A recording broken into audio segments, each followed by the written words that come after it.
Sir హైదరాబాద్‌లో ఒక BTech student ఒక అమ్మాయి పైన యాసిడ్ దాడి జరిగింది సార్. అసలు ఎవరు చేశారు? మరి దీనికి సంబంధించిన డీటెయిల్స్ ఏంటి?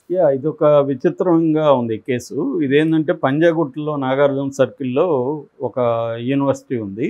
దాని పేరు ఐసీఎఫ్ఏఐ. ఐసీఎఫ్ఏఐ అంటే institute of chartered financial analysis of India.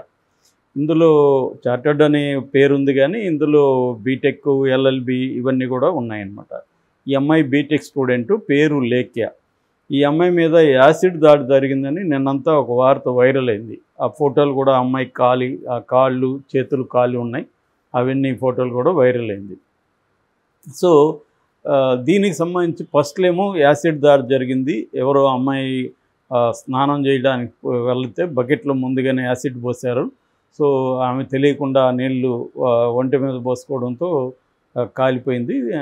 అమ్మాయి కేకలు పెట్టేసరికి ఫ్రెండ్స్ అంతా కూడా వెళ్ళి ఆ అమ్మాయిని హాస్పిటల్కి తీసుకెళ్లారు అనేది చెప్పారు. అయితే దీంట్లో మొత్తంగా ఒక మిస్టరీ లాగా ఉంది. మొత్తం 3 వెర్షన్లు ఇప్పటికి బయటకు వచ్చాయి. ఫస్ట్ ఏమో అమ్మాయి 4th ఫ్లోర్లో ఉంటుంది హాస్టల్లో. యూనివర్సిటీలోనే హాస్టల్ ఉంది. 4th ఫ్లోర్లో ఉన్నప్పుడు ఆమె స్నానం చేయడానికి వెళ్ళింది. బకెట్లో నీళ్లు ముంచి వేసుకుంటే కాలింది. అవి ఎవరో ఫ్రెండ్సే లేదా అమ్మాయి మీద దాడి చేయాలనుకున్న వాళ్ళు యాసిడ్ ఆ బకెట్లో పోశారు అనేది ఫస్ట్ వెర్షన్. రెండో వెర్షను ఆ హాస్టల్లో యాన్యువల్ ఇవి జరుగుతున్నాయి, ఫెస్టివల్.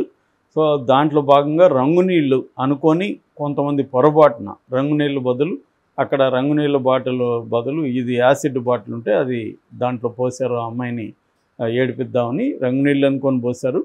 ఆ అమ్మాయికి తెలియకుండా ఆ నీళ్ళు పోసుకుంటే కాలింది.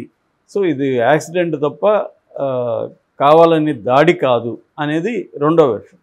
మూడో వెర్షన్ ఏంటంటే అసలు యాసిడే లేదు, అమ్మాయి వేడి నీళ్ళు పోసుకుండింది తెలియక, వేడిగా నీళ్లు పోసుకోవడం వల్ల కాలింది. యాసిడ్ అయితే బాడీ అంతా ఇదైపోయేది, అవేం జరగలేదు అనేది మూడో వెర్షన్. సో ఇది మరి ఏది నిజమని తెలియదు. ఆ గాయాలు చూస్తే కొద్దిగా యాసిడ్ అటాక్ లాగా కనిపిస్తుంది. బట్ అది డైల్యూటెడ్ యాసిడ్ కావచ్చు, ఎందుకంటే బాడీ అంతా అది రాలేదు. రెండోది, ఇప్పుడు యాసిడ్ అయితే స్మెల్ ఉంటుంది. మనం మామూలుగా యాసిడ్ కొద్దిగా పోస్తేనే ఆ రూమ్లోకి వెళ్ళలేం, స్మెల్ ఉంటుంది. రెండోది నీళ్ళల్లో అయితే అది కొంత పొగలాగా బుస్సని ఇదవ్వడం అట్లాంటిది ఉంటుంది. నీళ్లు తెలుస్తాయి కదా అనేది ఒకటి ఉంది. ఒకవేళ రంగు నీళ్ళు అయితే ఇవన్నీ తెలియకపోవచ్చు. ఆ రంగు నీళ్ళ వల్ల స్మెల్ కూడా అంత ఆ స్మెల్ అని ఈ అమ్మాయి అనుకోండొచ్చు. ఇలాంటి రకరకాల కథనాలు వస్తున్నాయి. పోలీసులు ఇంకా దీన్ని పరిశోధిస్తున్నారు, ఎంక్వైరీలో ఉంది. ఇది ఇంకా డీటెయిల్స్ లేదు. వాళ్ళ ఊర్లో నుంచి ఇంట్లో వాళ్ళు కూడా వస్తున్నారు. వాళ్ళంతా వచ్చినాక ఒక కొలిక్కి వచ్చినాక ఇది యాక్సిడెంటా, అసలు యాసిడ్ కాదా అనేది ముందు తేలాలి.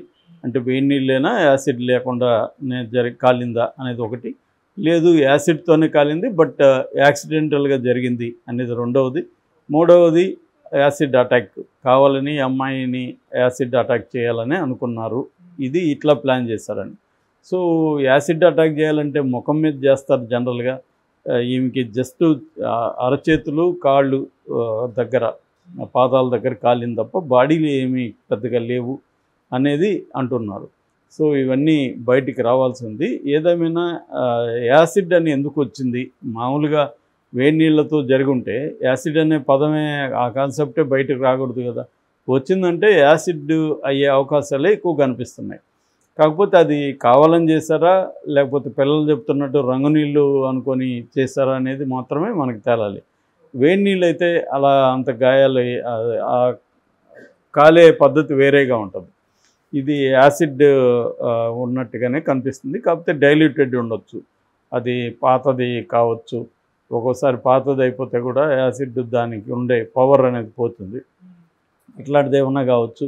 అయితే ఇప్పుడు చర్చ ఏంటంటే అక్కడికి అసలు యాసిడ్ ఎలా అలో చేశారు, లోపలికి హాస్టల్ లోపలికి యాసిడ్ ఎలా వెళ్ళింది, వీళ్ళు రంగు నీళ్ళు అనుకొని అది చేయడం. ఎందుకంటే ఇది వెరీ డేంజరస్ థింగ్ యాసిడ్ అక్కడ ఉండడం.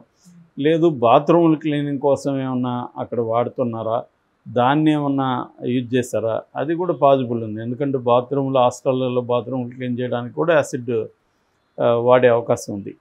అది మరి కలర్ జనరల్గా యాసిడ్ వైట్లో ఉంటుంది, సో ఇది కలర్లో ఎందుకు ఉంది, ఇవన్నీ ప్రశ్నలు.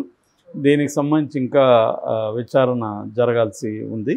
ఏదేమైనా వాళ్ళ ఇంట్లో వాళ్ళైతే ఆల్రెడీ మీడియాతో మాట్లాడారు. వాళ్ళైతే అనుమానం ఎక్స్ప్రెస్ చేస్తున్నారు. ఎందుకంటే మా పాప మీద అటాక్ జరిగింది, ఎవరు కావాలనే చేశారు అని చెప్తున్నారు. ఒక్కోసారి సరదా కూడా రంగు నీళ్ళు చల్లుకునేటప్పుడు పొరపాటున జరగచ్చు. కానీ యాసిడ్ రంగు నీళ్ళు అనుకుని దాంట్లో పోస్తే పోసే వాళ్ళకి తెలుస్తుంది కదా యాసిడ్డా కాదని. పోసినప్పుడు కనీసం అది ఇది అవుతుంది కదా అనేది అంటున్నారు. మరి ఒక్కోసారి మన లాజిక్ అందకుండా కూడా జరుగుతూ ఉంటాయి ఇన్సిడెంట్స్. సో మనం జనరల్ లాజిక్ని అప్లై చేసి ఆ ఇన్సిడెంట్ని అర్థం చేసుకోవాలని ప్రయత్నించడం అనేది కూడా అన్నిసార్లు కరెక్ట్ కాదు. ఎందుకంటే మన లాజిక్ ప్రకారమే జరగవు కదా సంఘటనలు, వేరేది కూడా ఉండొచ్చు. సో మనకు తెలిసిన 3-4 రకాల లాజిక్లు మాత్రం అప్లై చేస్తుంటాం.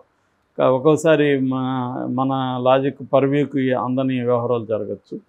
ఏదేమైనా ఈ సేఫ్టీ మీద ఇప్పుడైతే ఆందోళన వచ్చాయి. ఈ యూనివర్సిటీకి యాక్చువల్గా మంచి పేరే ఉంది. 3 వ్యక్తులు ఎవరో స్టార్ట్ చేశారు దీనికి ఇప్పటివరకు అయితే మంచి పేరు ఉంది.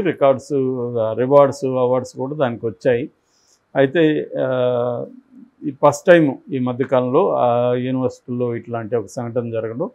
సో కావాలని చేస్తుంటే మాత్రం అది పెద్ద ఇష్యూ అవుతుంది. ఇంకొక అంశం కూడా బయటకు వచ్చింది, అదేంటంటే ర్యాగింగ్ కూడా కావచ్చు అని. ర్యాగింగ్ కోసం కూడా ఇలాగా అమ్మాయిని ఏడిపించడం కోసం కొద్దిగా యాసిడ్ వేశారు దాంట్లో అన్న వాదన కూడా ఒకటి వస్తుంది. సో దీన్ని కప్పిపుచ్చుకోవడం కోసం పోలీసుల దగ్గర వాళ్ళు వేడి నీళ్ళ వెర్షన్ తీసుకొచ్చారు. వేడి నీళ్ళు అయితే ఇప్పుడు అది పట్టుకుంటేనే తెలుస్తుంది, అంత పోసుకునే వరకు వేడి నీళ్ళు ఇది కొద్దిగా అట్లా పోయిగానే కాలిపోతుంది కదా. సో అది కూడా చేతులు కాళ్ళు ఉన్నాయి. సో ఇది వేరే రకంగా కూడా ఉండొచ్చు అన్న వెర్షన్ కూడా వినిపిస్తుంది అనమాట. ర్యాగింగ్ కూడా ఉండొచ్చు అని.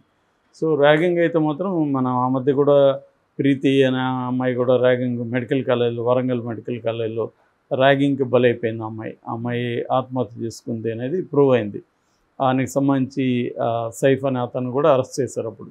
సో అలాగా ర్యాగింగ్ అవకాశాలు కూడా ఇటువంటి అప్పర్ హయ్యర్ ఎడ్యుకేషన్ ఇన్స్టిట్యూట్స్లో, ముఖ్యంగా ప్రొఫెషనల్ ఇన్స్టిట్యూట్స్లో ఉండే అవకాశం ఉంది. ఎక్కువగా దీనికి అమ్మాయిలే బలవుతుంటారు. అది కూడా ఎస్సీ ఎస్టీలే ఎక్కువగా బలవుతుంటారు. ప్రీతి కూడా ఎస్టీ అమ్మాయి. సో ఎందుకంటే వీళ్ళు కింది స్థాయి నుంచి వచ్చుంటారు, వాళ్ళకి అసెప్టివ్నెస్ తక్కువ ఉంటుంది. వాళ్ళకి ఇక్కడ కూడా అందరూ కూడా వీళ్ళని రిజర్వేషన్లో వచ్చారని ఒక తక్కువ చూపు కూడా ఉంటుంది, ముఖ్యంగా గవర్నమెంట్ కాలేజెస్లో. ఎందుకంటే వీళ్ళకి ఫీజు తక్కువ ఉంటుంది, రీఎంబర్స్మెంట్ ఉంటుంది, లేదా రిజర్వేషన్ కోటాలో వచ్చుంటారు. ఆ రకంగా కూడా హైయర్ ఎడ్యుకేషన్ ఇన్స్టిట్యూట్స్లో ఇక్కడ సెంట్రల్ యూనివర్సిటీ, హైదరాబాద్ సెంట్రల్ యూనివర్సిటీలో కానీ, ఇఫ్లు అనే యూనివర్సిటీ ఉంది కదా ఉస్మానియాలో కానీ, ఇట్లాంటి సంఘటనలు జరుగుతుంటాయి. అక్కడ ముఖ్యంగా ఎస్సీ ఎస్టీల మీద రకరకాల రూపాల్లో అది ర్యాగింగ్ అనొచ్చు, వివక్ష అనొచ్చు, వాళ్ళని న్యూనతాభావానికి గురి చేసే విధంగా లెక్చరర్స్ బిహేవ్ చేస్తారు, అప్పర్ కాస్ట్ స్టూడెంట్స్ కూడా బిహేవ్ చేస్తుంటారు.